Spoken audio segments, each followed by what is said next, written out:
அஸ்ஸலாமு அலைக்கும். வாங்க ஒரு மீன் விளக்கு பார்க்கலாம். இப்போ இது வாவல் மீன். இந்த வாவல் மீனை இப்போ குழம்பு வைக்க போகிறோம். எப்படி வைக்கணும்னு பார்க்கலாம். வாங்க வீடியோக்குள்ள. இப்போ அடுப்பு ஒரு சட்டி வச்சு எண்ணெய் சேர்த்துருக்கேன். அதில் அரை ஸ்பூன் வெந்தயமும் அரை ஸ்பூன் ஜீரகமும் இருக்குது. அதை சேர்த்துக்கிறோம். இது நல்லா பொரியட்டும். நல்லா பொரிஞ்சிருச்சு. இதில் வெங்காயம் சேர்த்துக்கிறோம்.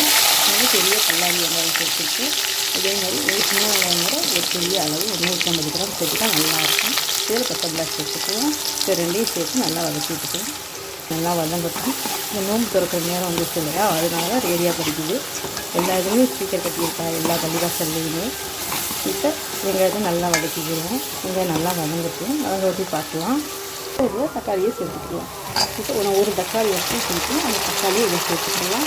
இன்னும் ஒரு 2 தக்காளியை நான் மிக்சியில் அரைச்சி ஒரு ஜூஸாக வச்சுருக்கேன். இப்போ இந்த தக்காளி நல்லா வதங்கிட்டோம். இப்போ பாருங்கள், நல்லா வெங்காயம் தக்காளி எல்லாத்தையும் நல்லா வதங்கிடுச்சு. இப்போ இதில் நான் ஒரு 2 ஸ்பூன் வரமிளகாத்தூள் வச்சுருக்கு. அதையும் சேர்த்து நல்லா வதக்கி விட்டுக்கிடுவோம். நல்லா வதக்கி விட்டுக்குவோம். நல்லா வதங்கட்டும்.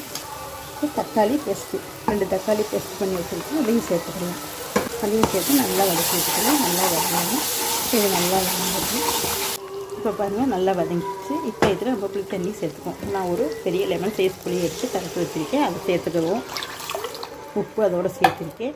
அதான் இப்போ இதில் தேவையான அளவு தண்ணி சேர்த்துக்குவோம். குழம்புக்கு தேவையான அளவு தண்ணி சேர்த்தாச்சு. இப்போ இதை நல்லா மிக்ஸ் பண்ணிக்குவோம். மிக்ஸ் பண்ணியாச்சு. இப்போ தேவையான அளவு மிளகாப்பொடி சேர்த்துக்கலாம். இப்போ இதில் குழம்பு மிளகாத்தூள் சேர்த்துக்கலாம். 2 3 ஸ்பூன் இதை மிக்ஸ் பண்ணிக்கலாம். ஓப்பன் பண்ணி பார்க்கலாம். இப்போ நல்லா கொதிச்சிருச்சு குழம்பு. பாருங்கள், குழம்பு நல்லா கொதிச்சிருச்சு. எண்ணெயெல்லாம் பிரிஞ்சு வந்துருச்சு பாருங்கள். இப்போ இதில் நம்ம மீன் சேர்த்துக்கலாம். வாவல் மீன் ரொம்ப நல்லாயிருக்கும். சூப்பராக ஸ்வையாக இருக்கும். ஜம்முன்னு இருக்கும். சாப்பிட்றதுக்கு குழந்தைகள் விரும்பி சாப்பிடுவாங்க. ரொம்ப நல்லாயிருக்கும். நான் வாய்ஸ் கொடுக்க தெரியாது எனக்கு, அதனால தான் நான் பேசியே ரெக்கார்டிங் பண்ணுறேன். இப்போ பாருங்கள், நல்லா மீன் சேர்த்தாச்சு. உடையாமல் நல்லா பெரட்டி விட்டுக்கலாம். இப்போ இந்த குழம்பு நல்லா கொதிச்சு வரட்டும் பார்க்கலாம். பாருங்கள், மீன் நல்லா வெந்து நல்லா வந்துடுச்சு. இப்போ இதில் நான் ஒரு அரை மூடி தேங்காய் எடுத்து அரைச்சி வச்சுருக்கேன். அதை சேர்த்துக்கலாம். நீங்கள் பாலாக கூட சேர்த்துக்கலாம். ரொம்ப நல்லாயிருக்கும்.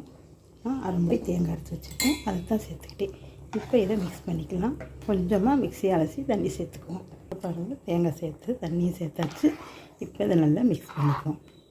இப்போ நல்லா மிக்ஸ் பண்ணியாச்சு. மீன் உடையாமல் நல்லா மிக்ஸ் பண்ணியாச்சு. இப்போ இதில் மல்லித்தலை சேர்த்துக்கலாம். இப்போ மல்லித்தலை சேர்த்தாச்சு. இப்போ கொதி வரட்டும் பார்க்கலாம். பாருங்கள், இப்போ சூப்பராக வாவல் மீன் குழம்பு சூப்பராக ஜம்முன்னு ரெடி ஆகிடுச்சு பாருங்கள். ரொம்ப நல்லா இருக்குது பாருங்கள். இதே மாதிரி நீங்களும் செய்து பாருங்கள். உங்களுக்கும் பிடிக்கும்னு நினைக்கிறேன். எப்படி இருந்துச்சுன்னு பார்த்து கம்பாஸை காணுங்க. மினி விழாக்களை சந்திக்கலாம். பாய்.